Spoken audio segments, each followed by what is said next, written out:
So what are we looking at up here on the graphs? No, absolutely nothing. Absolutely There's nothing. here. That's what I'm doing.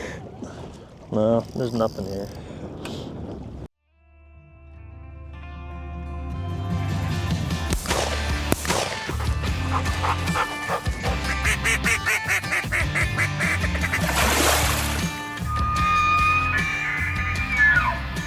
Welcome to the SCHEELS Outdoors podcast, your source for information on hunting, fishing, and all of your outdoor passions.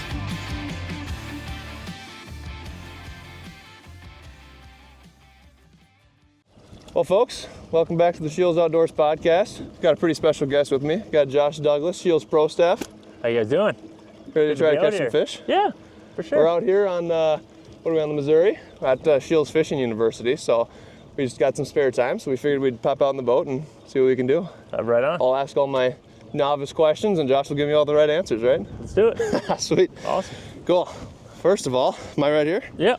Let's do it. So what are we throwing here? Just a little swim bait, little paddle tail. Little swim bait, paddle tail. Good bait to throw when you don't know what you're doing. That's where we're at. Fish eat fish, so. What's the cadence of fishing this? Cast just reel, slow. that type of thing? Yeah, exactly. It should be right around the time that the walleyes are thinking about moving up and spawning, so Okay. they're going to use rocks and stuff like this to do it. Good deal. When they're aggressive, I've been here one year when they were kind of aggressive doing this, and then otherwise I don't think I've caught a fish since I've been here. Hey, that's all right. Time, so. Maybe today's the day. But when they're spawning, I like that. Even I can catch a walleye then. What is the kind of the time frame of the spawn? Yeah, I have no idea. I'm not, when it comes to walleyes, I have no idea. I've never been able to fish for them being from Minnesota when they're spawning. Sure. We're always closed Well, I right suppose now. that's right, This the time season. being South Dakota, we actually get you can fish for them here. So I don't know. I know they're broadcast spawners. I know they like to get up on the bank and in the rivers and stuff like that. And, Sure. And cast out their spawn and do it that way. Not like I deal with bed fishing when they're always on a nest. Okay. You know, and they're protective of a nest. But So in terms of bass, then what's the time frame for spawning there? yeah, 65 degrees is always that. You know, and if you're going to put it in air quotations, that they're going to do it. Okay. There's other And is that more of a water temperature thing than a time frame thing? It's definitely water temp. You know, anything over 60 degrees in the spring, you're going to start thinking about spawn. You know, they need that water temp to get to to incubate their eggs. Okay. They need the sun to be, you know, long enough days. And then water level is always important too. Water level can slow bass down from wanting to spawn if they don't have the water level that they want yet. Gotcha. Well, while we're figuring this out, give me a little background on you and SCHEELS. How's that kind of started out? I mean, I'm sure you've told that story a million times, but yeah. Give me the lowdown. Yeah, no, SCHEELS, I mean, just grew up in Minnesota, went to school in Shakopee. I was familiar with who SCHEELS was and would visit their St. Cloud store, stuff like that. And then, you know, just built a name for myself in the Minneapolis, Wisconsin, you know, that Dakotas, that area there, and slowly went on to fish the national level and stuff. And then I was fishing, actually the FLW tour at the time would have been 2018 when SCHEELS reached out and just kind of wanted to get to know me and chat a little bit. And then by 2019, I was running the SCHEELS boat. Nice. So it's been awesome. It's an awesome relationship to have. You know, SCHEELS employee owned since 1902. You know, kind of started from the ground up, similar to me. So just a lot of similarities for. Right. Was it a social media thing that it caught their attention right away? Yeah, I'm sure. You know, I'm sure social media doesn't hurt none. I mean, the name of the game for all of us is selling at the end of the day. So I'm sure that didn't hurt none, and you know, gave me a platform to be able to build a little bit of name for myself. And then just the video aspect and shooting videos and all that kind of stuff, I really enjoy all that. So has that been something you've done from the beginning? Yeah, definitely. I mean, the only reason you can be a professional fisherman is because you can sell product at the end of the day. Right. You got to be able to move product. And for me, I just kind of got with the sponsors and the products that I liked. Made my job a heck of a lot easier for SCHEELS than when it comes to promoting them. Absolutely. I suppose it helps that SCHEELS carries a vast selection of those different brands and products. Yeah. It's easier to promote it when you got it all in one place. Yep, most definitely. It helps me to be able to do that. It helps my sponsors that I'm with outside of SCHEELS by, you know, having an outlet and a dealer there to work hand in hand with, and at the same time I sell to a somewhat of a national market or global market, if you will, these days. So for sure, produce sales for a lot of companies outside of just SCHEELS, but at the same time, SCHEELS is the company that I'm, if I'm going to have a customer an opportunity to try to get them in a store, that SCHEELS, they'll take over where I left off the second they get in the store. So. Sure, you're the get them in the door. Yeah, again, it makes my job easy. Absolutely, absolutely. Well, give me a little rundown on what we're fishing on here. We got a pretty sweet boat. We got some nice graphs, some electronics. Yep. This is my tournament rig, my guiding rig, my everything boat. It's a Phoenix, my 10th one. 10th one. I've been with Phoenix since I had a Ranger for like my first year or two. Since I started fishing, bigger level tournaments. I won't say national quite yet, but I think it was something like in 13 or 14. I got my first Phoenix, and that's about when I jumped into the first national level tournaments and stuff like that. I really didn't screw around much at the state level. I loved it, but I just knew I had bigger fish to fry right away. So kind of every time I'd make $1, I'd spend it trying to get to the next level. And so I've been with Phoenix a long time. It's my first Yamaha. I've ran all the 3 engine manufacturers now, or what was 3 with Evinrude before. Always wanted to show the Yamaha. So this is they sound pretty nice. Yeah, they're nice and they're dependable, and I think that's something you learn to, when you've been doing it for 10 years, dependability is the one thing that you want every day. Yep. And then my electronics have changed a lot this year. I was always known as a Lowrance guru. And then just kind of felt like going into this year, like I had, I didn't know the knowledge as well as the other stuff to know what I was talking about and stuff. So I started putting everything on my boat, and now, this is what we got. It's always changing. The electronics, I've literally been changing them out by the week, trying to learn different techniques and what's better at doing, certain things. Seen a little bit of the changing on the Instagram. Yeah, exactly. Yep. It's cool that people can kind of follow along and keep updated on that type of thing too. I mean, like you said, you have such a national presence and things like this. It's like, people like myself, anybody can really go and see and kind of what you're doing on a daily basis in terms of fishing style, your rigging, what you got on the boat, that type of thing. Yep, definitely. That's what it's about, is again, teaching my knowledge on that I learned to other people, and my opinion changes as I learn new things and stuff that I thought I knew before or whatever. It's just kind of, you just got to evolve, and that's key with being an angler in general. It's just evolving and growing all the time. If you're not, you're going to get left behind. Absolutely. I suppose that's kind of why it's nice to run so many different kinds of electronics, because then you can kind of pick and choose your favorites of each and what each one of them does best, and not have to be married to a certain thing. Yep, I don't have to. I can just sell pluses and talk about the cons of different brands and what people are going to get without essentially having to shut my mouth on the cons part of it. So it's nice. That helps.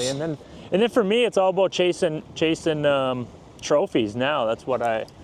That's basically what I want to do. I've fished about every level of bass fishing that is out there, and now I just want to try to chase those trophies and stuff like that. So that's cool. Establish myself as a tournament pro, and now I can kind of do that and just worry about what's going to put more fish in my live wells for a change, which is kind of a rare thing in the professional fishing world. I was going to say, what's your obviously professional fishing is a little bit different than also you do some guiding as well, but what's your cadence in terms of how much you get out just for fun on your own? I mean, do you still get out as much? Or? Yeah, I fish about every day that I possibly can. That's good. I don't know if it was tournament stuff and guiding taking up 99% of the time and not having as much for yourself anymore. They do, but it's all, once I made that deal with, to be a professional fisherman, then I lost per se, I kind of lost a hobby. It's more of a brainworm for me though. I just want to be out there getting better every day. I don't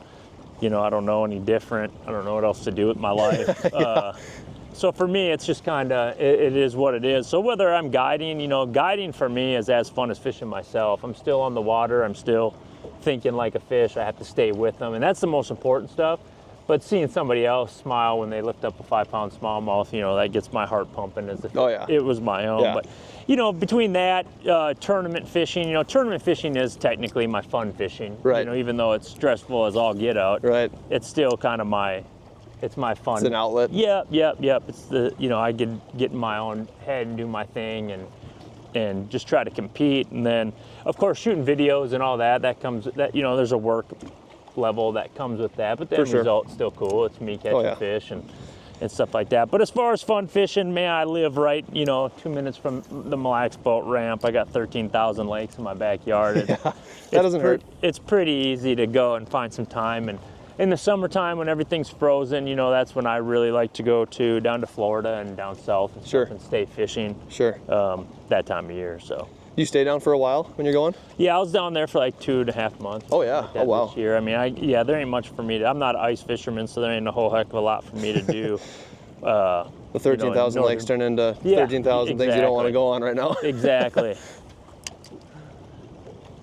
Well, sweet. So obviously, like you said, you're more of a bass guy. Yeah. And right now we're kind of targeting whatever's going to bite. But Right. kind of give me the breakdown. Obviously, we're in a new place and we're filming something right now, so it's a little bit different. But if you were to go to a lake that you'd never been to, kind of what's your breakdown? Like, how are you approaching that from the get-go? Yeah, that's always the big question. I mean, it's what I get that from a lot of amateur anglers or just let's call them the other 99% Yes. of the world, the normal people Yes. that aren't like me, that have to feel like they have to do it every day, all the time. Generally, if I was here, I probably wouldn't even fish for 2 days. I'd just idle Oh, really? around and looking at everything and trying. Well, yeah, because you're guessing after that. Right. You know what I mean? So, what's the odds I'm just going to land on them if I don't know? Right. Anything else? So a lot of times I show up at a lake and I just idle it. I sometimes mow the lawn up to 200 foot, depending on if I'm seeing what it is that I'm liking or Sure. something that I'm just going to get a good idea, or if it's a river like this, maybe I'm gonna run dam to dam for the day and just try to see where's the dirty water, where's the clean water, what's the water level, where's there wood in the water, where are there boat docks. So is it always structure you're looking for the most part? Or something, cover or structure or whatever it is. I need to know where it all is so that Right. it doesn't really matter. That's all relative. But once I figure out what they are on, I need to know where to go and find that again on the fly. Right. Just because patterns change up by the second, sometimes. So I can make better decisions on the water once I've established that I know Right. what I'm doing. If it's a shallow fishery, then I'm going to probably run around, learn how to move around on the lake. Once I feel comfortable with that, then it's about picking up a bait like this or a spinner bait or a crankbait, something that moves, and just try to put together some bites. Sure. Is that kind of the first thing you pull out of the box? Is something mobile like that that's got a little bit of movement to it? Yeah, usually, just because it's going to be in my nature to want to move until to keep, in practice you can't never win a tournament, Right. And you can't. So I'm always moving. I mean, even when I'm fun fishing back home in Mille Lacs, I'll hit one or two and then leave. Yeah. You know what I mean? And I'll catch a fish, catch another one, but rarely do I ever just sit on them just to. Right. That's never been what did it for me. Again, Yeah. I love, the kid in me was obsessed with feeling them Right. fight, and I still am. Obviously, I love that. But heck, this day and age, that's more the scary part. Oh, trying yeah. to keep them on into the boat when it matters for $100 grand, Yep, stuff like yep. that. A little more pressure on you So that then. becomes the deal. But yeah, rarely will I just sit and pound on them. For me, it's all about finding fish and trying to figure out, different ways to try to catch them. And Sure. the more knowledge and the more intimate you can get with the fishery, the more power you're going to have when the puck drops. So it really is about time spent there. I mean, you can't you can't break down a lake in 30 minutes when you first get there. Yep, and if it in some lakes, where I live, we got real little ones, so you can do that. And the electronics definitely make the lake fish smaller, quicker. Mm-hmm. It'll help me. It used to be I had to use my eyes a lot, figure out a pattern, and just looking at a map. Now I can idle around, and the key is once you trust yourself, once you trust what you're seeing is what you know what it is that you're seeing, then that's more powerful than me making a cast a lot of times Right. anyway. Right. So you said electronics help with breaking down the lake, obviously. Yeah. What are you, when you're doing that couple days, like you said, of just tootling around, seeing what's out there, what are you looking at on the electronics? What kind of graphs, what are you looking at? Yeah, I mean, my map is number one, because once you take it off the bank, everything is underwater. You can't tell what it is. So your mapping is everything to figure out starting points, game plans the night before, areas that I want to hit, trying to manage the lake as far as different areas I want to see through the day. And then, of course, just turning on the graphs, the side imaging, all that kind of stuff. Sure. and trying to find brush piles, rock piles, foundations, creek swings, just whatever it is, you know, and trying to find those kinds of things so that I can, you know, then maybe in the afternoon I can fish what I found, and then that'll help me develop a pattern of what's working and what's not. Gotcha. That makes sense. I'm like I was telling you before, I'm still new enough in my fishing career to trying to still figure out what it is that I'm going to be using with those graphs, like how to use the side scan, the down scan, Yep. the active target, all that stuff. Yep. The first step is to have it, which is good. I've got that covered, but now it's how do you use it, How right? do you use it? That's the tough Yeah. part. And then it's just a key. You know, so many people, I see it so often. I urge, you know, fellow anglers and stuff to go out and buy electronics from SCHEELS so that they can do what I'm doing on the water and in a lot of senses of it. And that, you know, that is a big part of it. But I can't tell you how many people, you know, and I get it, because you buy the equipment, you want to go out there and catch them. Well, that's the time when you really got to put the rod down Right. and learn how to use the equipment. And, you know, I get it. For That's me, hard to do right away, too. right. For me, that I can go out on Lake Mille Lacs all day long and idle and never make a cast, and that's fun for me. Yeah. You know, that's fun for me. But, you know, that's probably why I'll beat you in the tournament. Yeah. But at the end of the day, most people in this world, you know, they work Monday through Friday, and fishing's not their job, so it's their hobby. So come Saturday, that's the day that they get to go fishing Right. for the week.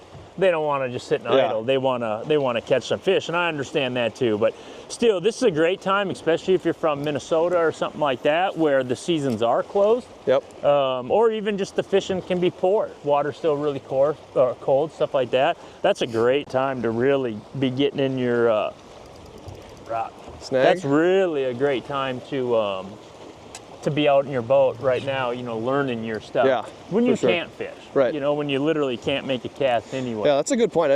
I never thought about that. I guess with the states that have season closed right now for different things, I would never thought about just going out to just learn the graphs a little bit better. Yep. It's a must, because you got to be able to do it. And generally the boat ramps are empty. Yeah, There's nobody out there. You don't have to worry about getting in anybody's way. And you can just get kind of intimate with your investments, and you know that should help a lot. A lot of rocks up there. You hitting them too? Seems like Got a a good couple. spot where they'd want to spawn. Got a little water flowing in from up there. Oh yeah, I suppose there is. You're getting nice and wavy. Hopefully the camera's not doing too bad. Yeah.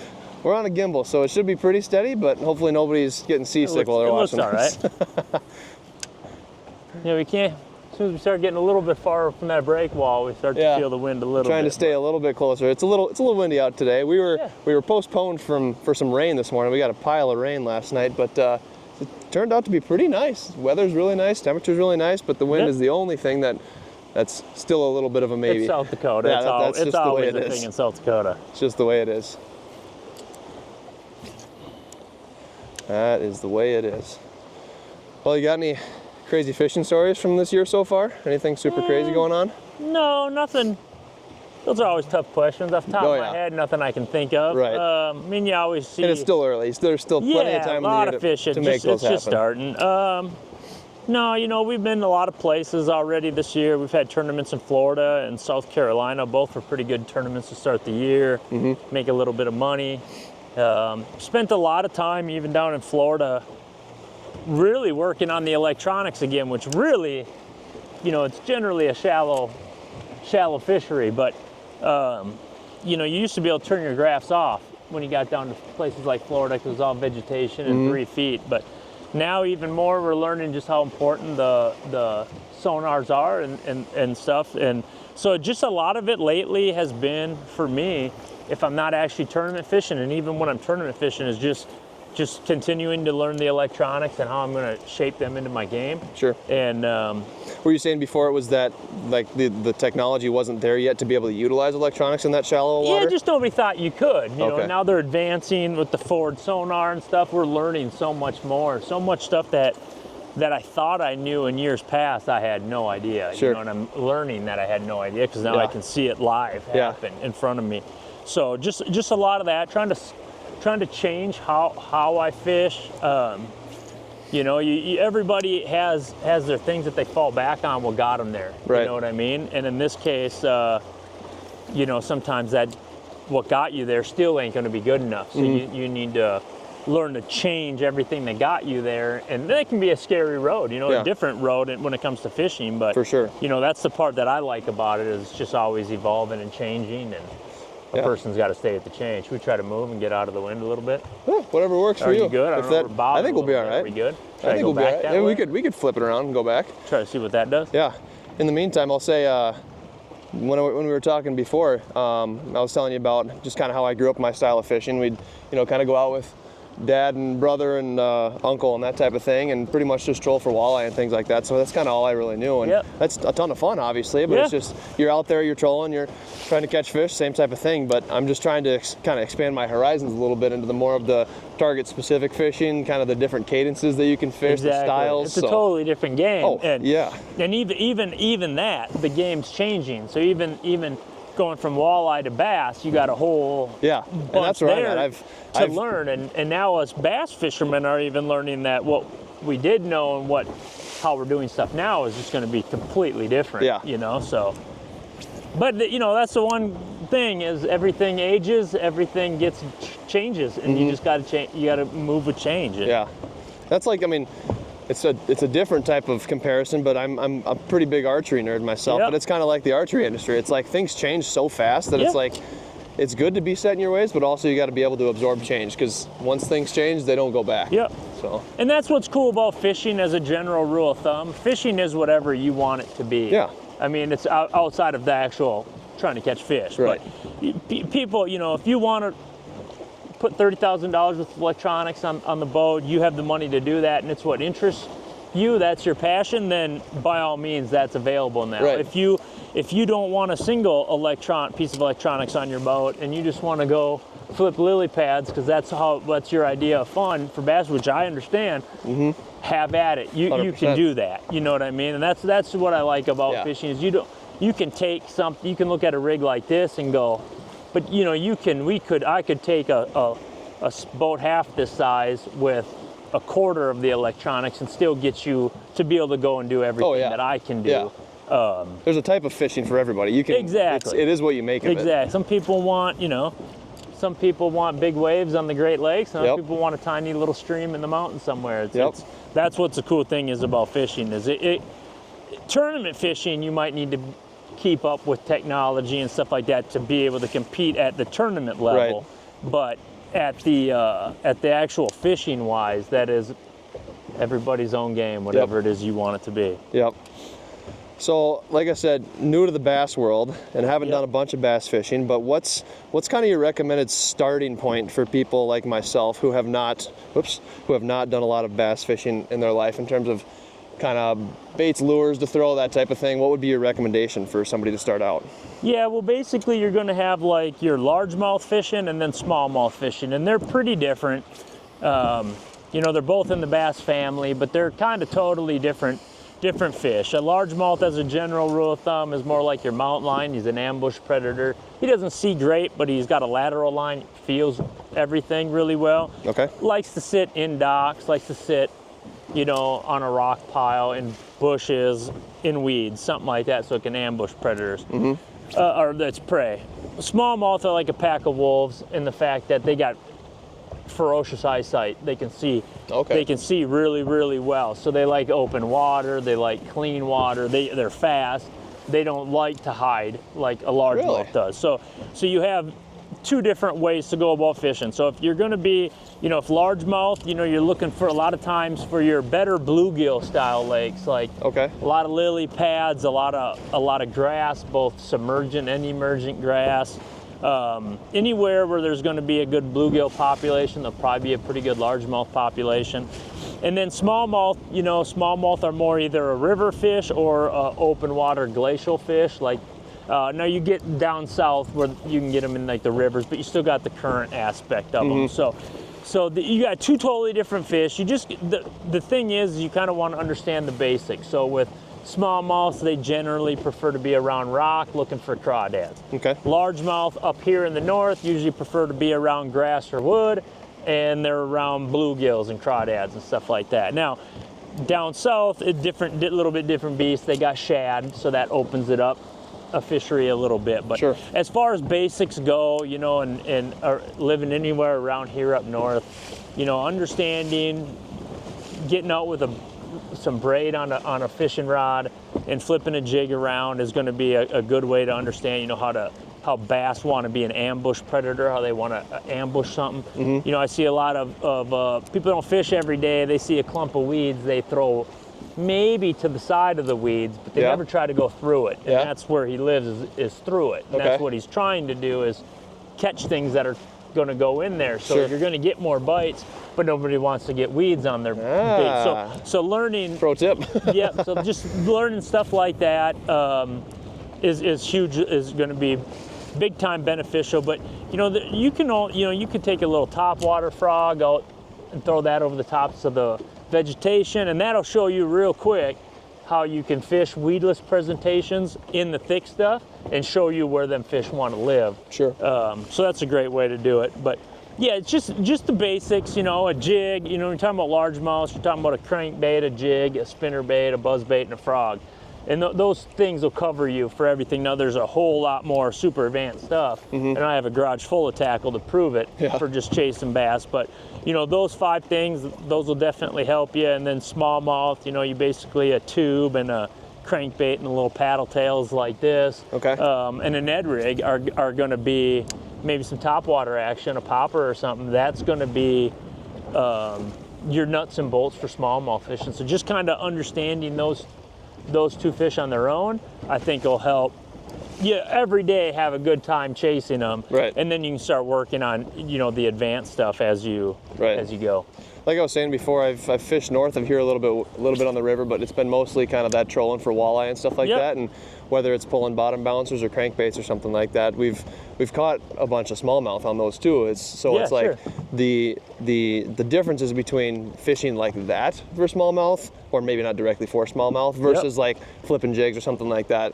Like you said, that's something that I need to dig into a little bit more as an angler and just kind of see the difference between those. Yeah, I don't know. It'll be fun. Super important, and just, you know, getting out there, and that's just putting in the time. Yeah. That's always the thing. But bass, they're gamers. They're great if you got kids. Yep. They want to bite, you know, especially smallmouth, largemouths during the right times of year. You know, they're naturally, they're not your best eating fish in the entire world, which makes them a sport fish, and they're super fun for that. You know, they can get you addicted, and they can definitely keep the kids and everybody happy all weekend chasing them around. You ever chase any trout at all, or maybe Never. unintentionally? No, never. I don't know. I mean, I grew up in Minnesota, you know, fishing, and then it was all walleye and northern and stuff, but nobody was, you know, outright great at it. We never had huge successful days. It was family time. And it was great, and I cherished it, and had a lot of people, from my dad to my stepdad to my uncles and stuff, that all kind of are big into, you know, enjoy fishing. But it was bass that got me at a young age. I don't know what it was about them, that I was just pretty much obsessed with that fish. And and I mean, to be honest, I don't think I've ever made a cast for a trout, and I don't think I've intentionally made a cast for a walleye unless they brought me here for this deal. Now we'll say you've intentionally made a cast for a walleye. Yeah, I'm still hoping a smallmouth wraps his mouth around. I know there's 1 or 2 out here. Oh yeah, they'll be around. Yeah, the only trout, like you said, I like how it's kind of like a family thing to begin with for a lot of anglers. It's like one of those things where it's family time, or a grandpa or uncle or a dad introduced you to it. So that's super cool, and that's kind of, like I said, the same way it was for me too. But when I was in the Rapid City SCHEELS store, there's a lot more trout in that area. So we would go to some of the lakes around there and kind of do the same thing, like I said, because that's just what I grew up doing. But pulling crankbaits or something like that, and they'll bite on those things all day too, where we were at, and so we were having a lot of fun just pulling those in. And at that point, we were, you know, we're not trophy fishing, we're not even species specific fishing. Hardly. We're just going out to we're just going out to get the boat wet and have a little bit of fun. But that was fun. We tried cooking one up, and that was the first time we'd ever done that. And I will say there's a reason why a lot of people don't eat them, I think. I'm not. Which one's trout? Trout, yeah. I mean, a lot of people do, but man, don't let me cook it for you. It's a bony sucker, isn't it? Yes, it is. And there was just, I don't know, we got a lot of oil in it too, and maybe I just cooked it wrong. Trout, lake trout, all them real oily. Yeah. Super pretty fish though. One of the prettiest looking fish I've ever seen. It looks like fun, you know, maybe in my later in life or something like that, I'll You know, but for me right now, it's as odd as it sounds. Every day that I'm not bass fishing is a day I could have been bass fishing. Oh, there you go. That's good. So there's always a bunch of that. But, that's good. You know, I still like the multi-species, and I think that we're starting to learn now. We can learn different techniques from each other. So I try to go out fishing with walleye pros a bunch. Sometimes, I shouldn't say that. I guess I have done like with John Hoyer, where we go smallie fishing for half the day, and then he takes me walleye fishing. Swap it out. Then I usually end up getting bored, and we end up back smallmouth fishing right away again. There you go. Yeah, that's kind of the same thing, like you were saying before with the sitting in one spot, just waiting for fish. That reminds me, I'm a much better hunter than I am fisherman at this point in my life. Yeah. But it's one of those things where if you're sitting in a stand or sitting in a blind or something like that, and you're like, I'm not seeing anything, I'll get to the point real quick where I'll convince myself to move. It's tough to sit in one spot when nothing's happening. 250 horses there to get out of here. Yes, that's exactly right. That's exactly right. If they're not here, we'll go find them. Yeah, that's exactly it. What's around the next corner? And that's what's pushed me as an angler so much is I am one of those. Like, I can sit in the seat all day and look because I'm so curious. I mean, if I wasn't fishing, I'd be hunting agates. That's what else I'm doing. Oh yeah, that's right. And like, that's just that, or you know, shads, anything. I'm just into looking for stuff, you know, hunting, fishing, all that. Does the ability to sit, so like you said before, it's a time thing. So if people that have electronics and they have, you know, one day a week or on a Saturday they can get out after work or something like that, does the thing where you sit in front of it and enjoy that just as much as the actual fishing, does that come with time, or is that just something that you think is kind of singled out to you that you just enjoy that so much? Which part? This part that you can enjoy the sitting and looking at graphs as much. Yeah. I mean, at the end of the day, I don't. My foot cramps up and I idle and my butt goes numb and stuff like that doing it. It's just more for. That's to a point. You get good at finding stuff that other people don't want to find. Sure. Or I never want to say that they can't find, because anybody can. Right. But a lot of people, like you said, just don't want to. You know, they want to go out and they want to catch a fish. I totally get it. But by finding a happy medium there, you can ensure a heck of a lot more fish catching days. Yeah. You know, every now, or maybe just don't fight the conditions. If you get out there and the conditions just aren't right, it's real rainy, it's real windy, whatever, I mean, the fish are already wet, so we never have an excuse. But at the end of the day, there is sometimes they're just take an hour. Yeah. It's so hard for people to do, and I get it. I've been there before, to just leave the rods down and just keep moving. What's around the next corner? But what'll happen is it'll just make you a better overall fisherman and a better understanding of the fishery you're fishing. Yeah. So you'll, instead of having, you know, hoping for one good days, you're paying an investment into your future and making it better. Because I promise you, all the stuff we sell at SCHEELS, and we sell a lot of it, a lot of it will help you catch fish. Right. But you still got nothing's a miracle. It's not going to catch them for you. No, nothing's a miracle work. You're sacrificing fishing days now for better ones in the future. And that wouldn't be fun if that was the case anyway, because then that's what takes away the pure joy when you had those awesome days with your dad, or you go out with a buddy and you just absolutely wreck them. Yeah. You know, that's the kind of stuff that keeps you coming back. And then when you know in your heart that there wasn't a lot of luck involved there, that it was you found the spot, you figured out the best presentation for it, you put those fish in the boat, then all of a sudden it kind of brings like a whole new aspect of, oh wow, you know, it's a lot bigger. And there's a little pride that goes with that too, which is good. Exactly. Yeah.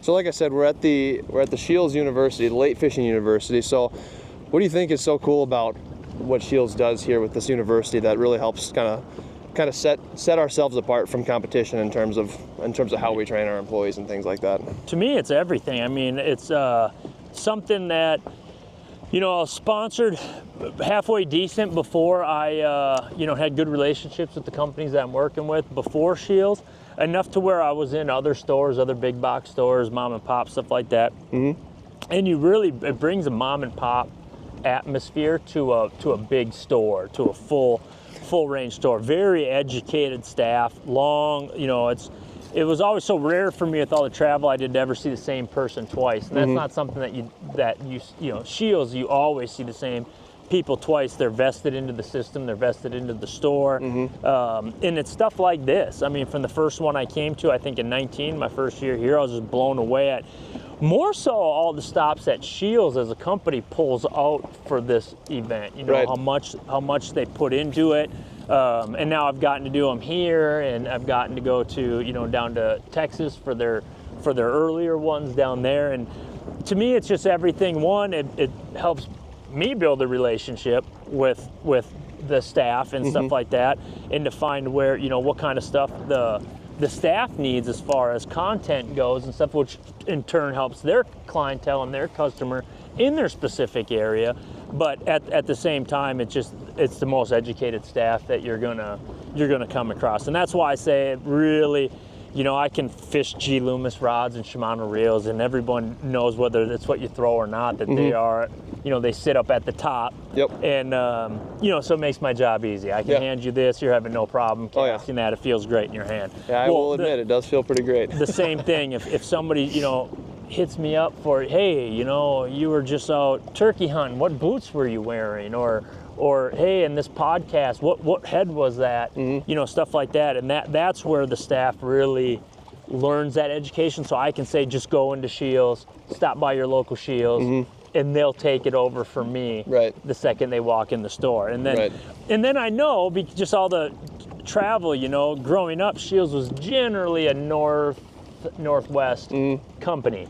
And now we're branching out. We got, Tulsa coming soon, Oklahoma. Yep. 2 stores, and one in Texas, another one on the way. Yep, Boise. Yep. We're real, and even these big stores that we're seeing up here in our own neck of the woods and stuff. And it's just a beautiful thing to me whenever I'm traveling. Say I'm in a place like Georgia or something, and they don't have a SCHEELS there. Right. And yet all I hear is people come up to me and say, either what is that? That's SCHEELS, or I love that store because they were in Montana and went to a store. They were somewhere and they saw that store. And that just speaks volumes for the company, and then the staff, of course, that makes up who SCHEELS is. Oh yeah.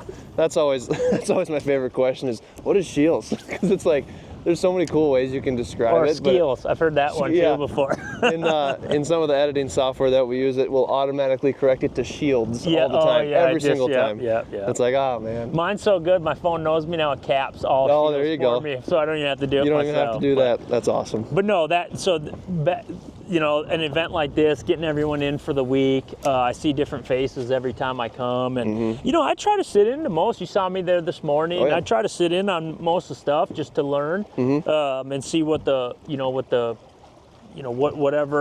our leads and our managers are trying to pound home to their staff and stuff, and where the important stuff lies. And two, for me, it gives me it opens a door for associates to be able to get a hold of me anytime they need, and they will. They will. They'll call me to ask questions because they want my input on stuff, and which is just great. But that's super cool that you're open to that too. I mean, that speaks volumes to you as a person. Yeah, no, and like I said, it just separates. There's a reason why SCHEELS has been here since 1902. And it goes far. People can go in the store and they can see that, and they can see all that's there. And it's kind of crazy. I always say, have you ever sat at a restaurant and you either have a server that asks you too many times, are you ready to order, or they ask you not enough? Yeah. And I walk into, I don't care what SCHEELS it is, I can walk in there. Even when we were still wearing the masks and everything, and you had to, and I was amazed. So they don't know who I am. They don't know that that's me on the wall.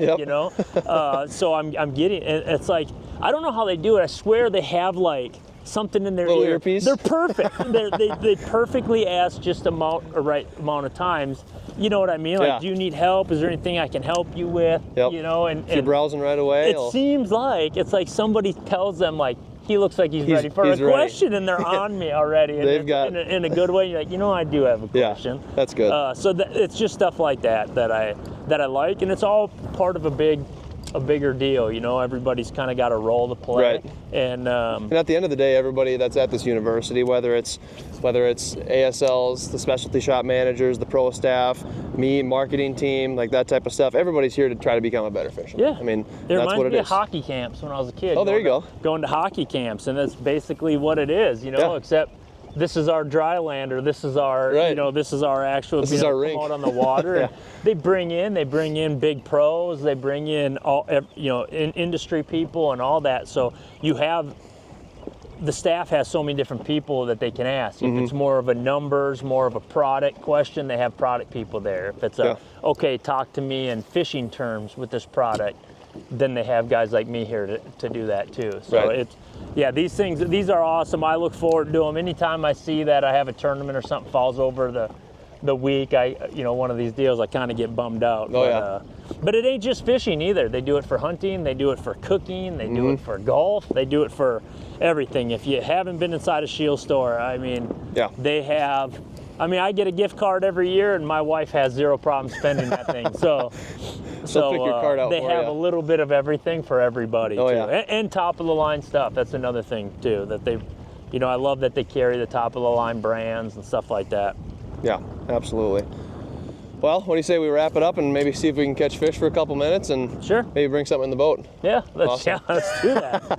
Well, cool. I appreciate you talking. We'll be legends around here. Absolutely.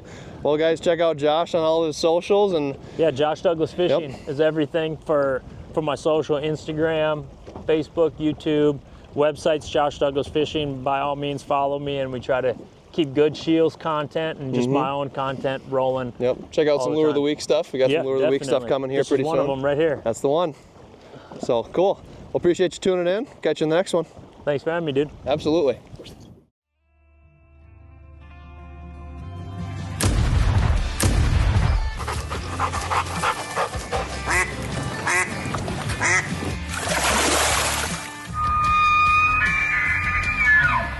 Thank you for listening to the SCHEELS Outdoors podcast. Stay tuned for future segments and visit our social media pages, SCHEELS Outdoors on Facebook and Instagram for daily updates.